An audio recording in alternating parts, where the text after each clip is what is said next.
Hi everyone, thanks for being here for the Sacred Word, a conversation about poetry and the spirit.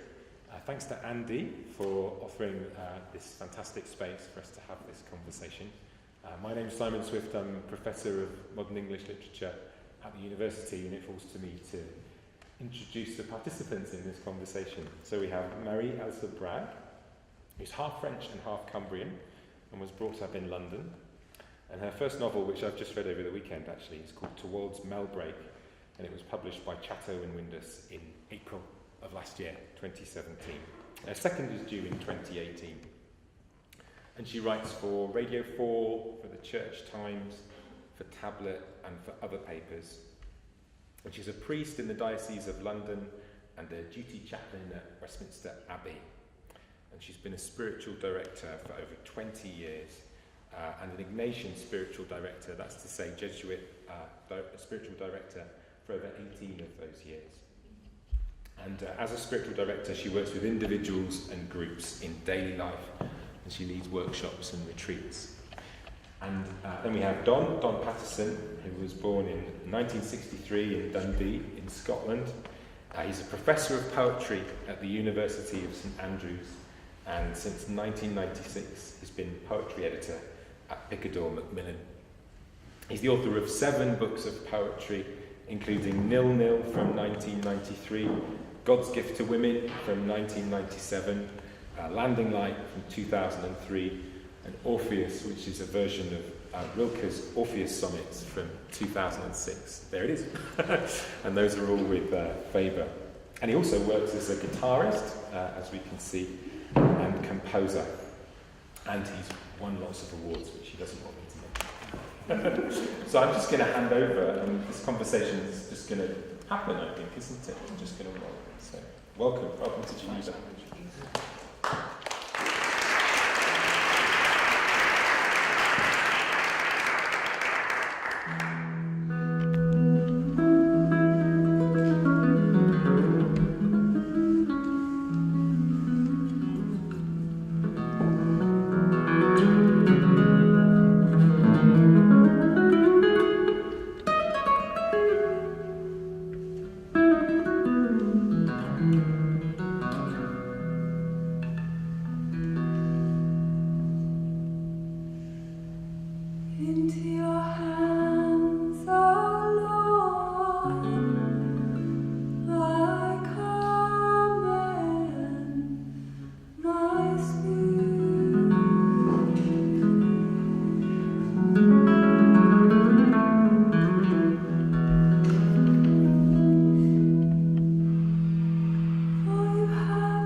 Shadow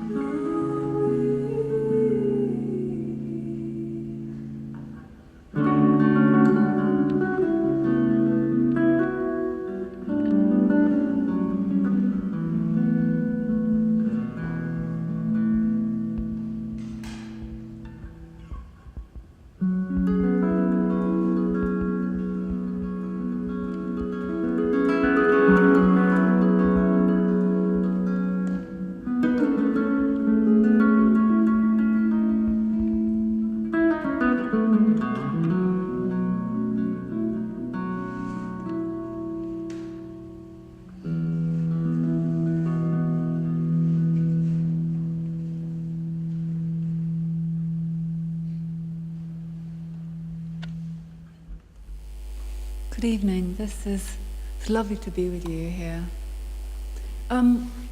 What we've been doing is an ongoing conversation about poetry and the sacred. This is the 4th time that we've met to talk about it.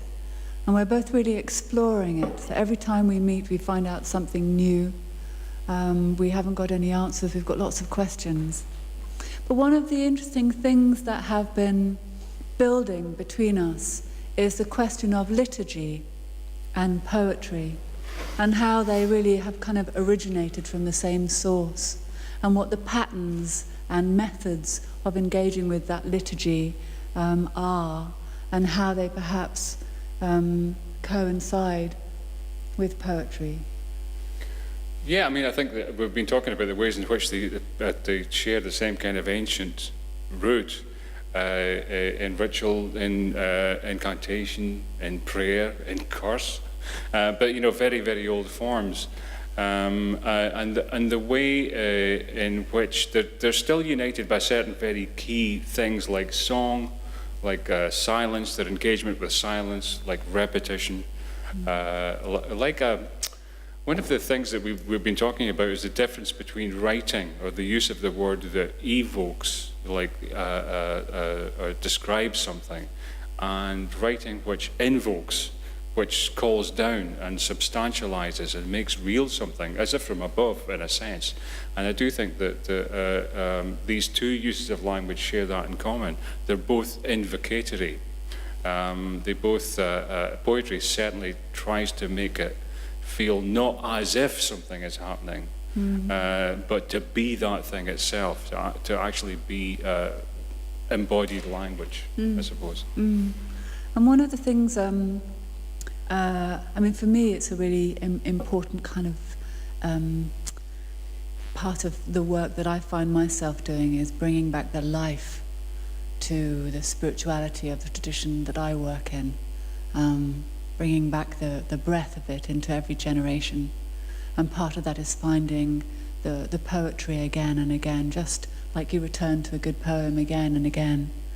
And so this conversation has been really important for me, because I feel that certainly in the UK, being able to engage with this extraordinarily beautiful heritage of art and poetry is being kind of lost, because people rightly and understandably have turned away from religion because of things that have been done in the name of it. And I suppose what happened to me was that I found myself saying, actually, I'm colluding with the people in institutional power if I'm agreeing with them what they are telling me religion is. And I'm going to try and fight to bring back what's really for the people, written by the people, and this extraordinary heritage. And one of the things I've loved about talking with you is that even just the idea of a poem, the idea of blank space, and the end line that you have, the shape of a poem, and how important that is on the page. And I've asked myself about liturgy when I read liturgy, what happens when, because I find it really poetic, but it's often written in small sections of prose. And I realized when I was trying to map the liturgical things that I engage with onto our discussion about poetry, I realized that an end line is often the breath, sometimes drawn as a little diamond shape between the line of a psalm. And sometimes that end line is so strong that you would actually sit opposite someone else, and they would they would go into the next section for you, and then there would be another breath, and it would be you and them back again, almost like you're rowing. And in the same way that in free verse you might have one word that stands out, you hold on to a word with plain song. I have tended to work in the high Anglo-Catholic tradition because I feel very connected to ritual and the embodiment of that. And so I've managed to have the chance to sing a Eucharist, or sing a collect, or the little bit we did for you tonight is from the Compline. That's just what's sung every night, every evening before you go to bed. And there's something about singing the apple of your eye and really going into those notes and devotionally letting them work on you, bringing the idea of the sight of Christ or the sight of God or my eyes meeting in real relationship before I go to sleep, then being sheltered under a wing, and that word wing being drawn out. For me, that's a traditional, an oral tradition telling me how to read it without it having to be placed in that way on a page. But yeah, I've had a very sort of similar experience. Well, I was just thinking when you said, we're in a kind of parallel situation I find occasionally with poetry and the crimes that have been committed in the name of poetry, not just religion. And I think we're making it's a kind of interesting cultural return to a similar relationship to song again. As a publisher, I can tell you that poetry used to sell a lot better when it sounded like poetry. If you look at the sales of something like Tennyson's In Memoriam 150 years ago, it's quite incredible when you compare that with how many people actually read poetry now. And one of the reasons this conversation is important to me is because it's about engaging with what people require from the poem. And I think it's very similar. It's an engagement with a silence. Occasionally, as poets, we talk about poems as being translations from the silence, which is to say, you kind of just, you put your ear to the wall and you listen to the void, and hopefully the void talks back to you, usually only for a couple of lines, in which case you just have to make up what the void might have said if they'd kept on talking. But if you get a bit, But it's in the line itself that the poem continues to relate to that silence, and it's the last word in the line very often, the word that sings into that heavily advertised silence on the page, in which we tend to place a lot of weight, and we often draw the vowel out there as well. But when you draw the vowel out, as we do throughout the whole poetic line, often because it's metrical, and one of the things that a rhythmic delivery of language does is it draws the vowels out, makes you sing them, is it embodies those words. Those long vowels, it's kind of boring technical point, will often land on content words, the words that describe the world, rather than the little function words that relate them together.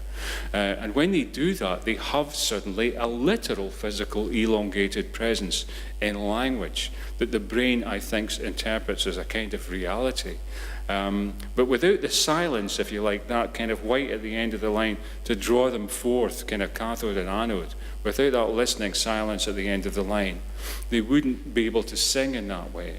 Without a reader who understands the necessity of reading them surrounded by that silence, the poems wouldn't have the weight, the semantic weight, the spiritual meaning that we grant them. So it's almost, they are really codified patterns of silence, I think, poems, in the same way that liturgical ritual is. You need the pause. And the other reason for the pause in both instances is it helps the memorization of the form of the ritual. So eventually that becomes, I'm sure it probably doesn't need pointing out, but one of the most remarkable things about poetry is it's the only art form that if you can remember it, you also possess it intact. Our memories of other art forms are partial. If you can remember a poem, you have the poem. And what that means is you anticipate the poem, and it's not only a part of your body, you get to relate its parts in ways which are non-linear, which are spatial, interconnected. The whole thing becomes a gestalt, it becomes a whole. You can conceive of the whole thing in your body as a whole because you own it in that way, and its relationship, I think, is very close to ritual in that way. That's a real kind of embodiment, isn't it? I remember when you were talking about vowels and consonants once, he had this incredible image of, or I saw it as this image. I might be wrong, so you'll have to tell me. But as actually the consonants were almost like the pillars on the outside. And they kind of held something in place, and then there were the vowels in the middle that were just really kind of lifting you into the emotion of the poem. I remember that image. Yeah, sorry. Yeah, but I was thinking repetition, I think, is something you're really allowed to do when you read a poem, in a way that you're not allowed to do so easily when you read prose. I mean, I often read a great fiction maybe a couple of times, but I'm allowed to even just read the last words on the end of lines first if I want to with a poem. I'm allowed to just pick out different verses and reread them, and that reminds me of the kind of old tradition of perhaps something you might call Lectio Divina, which is where you would take a bit of text and you would read it once, perhaps twice. And the first thing you would do was find out which section jumped out at you. You have to just do it intuitively. Then it might be that in that text some of the words jump out at you, so you would then read them.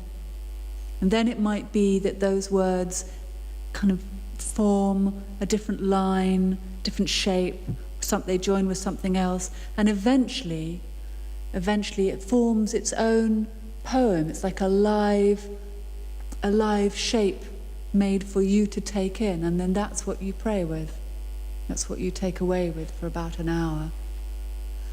And that feels like it's what repetition does to you in a poem. It kind of, you start with the linear sense of the poem, if you want to, but then it kind of reforms, it reshapes in front of you. Do you say that? Yeah, I mean, I think the poem is a cultural sign, to read into this piece of language and to invest yourself in it, and that's going to involve a certain amount of repetition. Repetition is very interesting in poetry for very similar reasons. It can occur through refrain, or, as Marielsa says, it can be just you reading the poem again. But what happens is because poetry is a musical construct, and because that depends on singing it, even just cognitively dragging the vowel lengths out, singing it to some extent, the meaning can change from one repetition to the next. So when you have a sort of, if you read you can't have a refrain in a newspaper because it's just the same damn words again. But on the other hand, when you have the same words repeated in a poem, intonationally you can invest them with entirely different emotions because you have the vowel space in which to do so. It's the vowel that allows you to personalize those repetitions. And it's not a mystical thing. I mean, vowel is literally the place where you invest your feeling.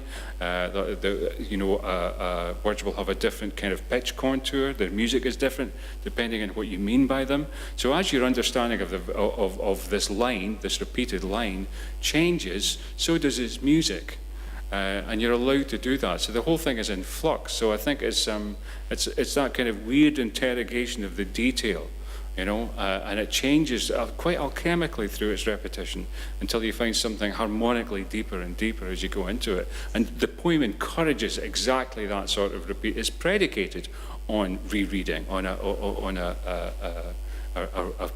process of repetition. It's interesting. So we were talking to Simon earlier, and he was talking about Wordsworth, talking about a word being a well, like a well that you would just return to and return to and return to, and certainly that's a tradition that I would say. It's funny when you just put a word, I don't know if there's a parallel practice, I mean it sounds quite close to the things you describe, but when you just write a single word on a white sheet of paper and you just sit and look at it and suddenly you start to interrogate its shape, its calligraphic shape, its sounds, the synesthetic things those sounds might put you in mind of, the things it might suggest. Essentially, you're kind of reading it as a poem and kind of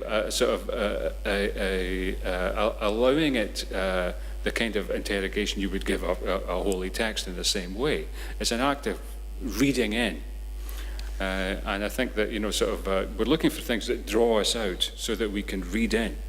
I think I definitely see that. Of course, I see that not only in the actual liturgy, the fact that we repeat it every week.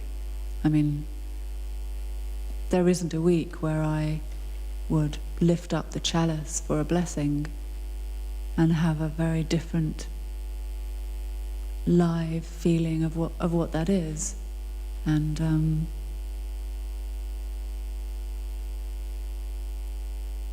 I think in truth, when something's really touching,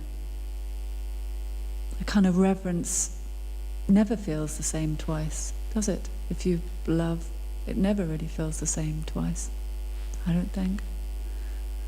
And I'm very aware that in the practice that the Christian tradition, not only do we have the repetition of ritual.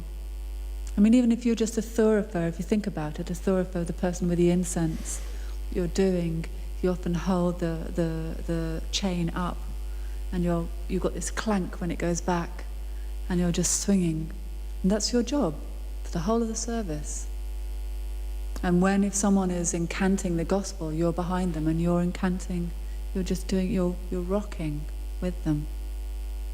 And when I think of one of the most moving parts of the Gospels, for me, is after the death and during the resurrection, when there's a sense of Christ waiting on the shore with just a simple fire at dawn, waiting, and he turns to Peter and says, "Do you love me? Do you love me? Do you love me?" 3 times. That says, I could, if I was asked to pray with that for the rest of my life, it wouldn't be long enough.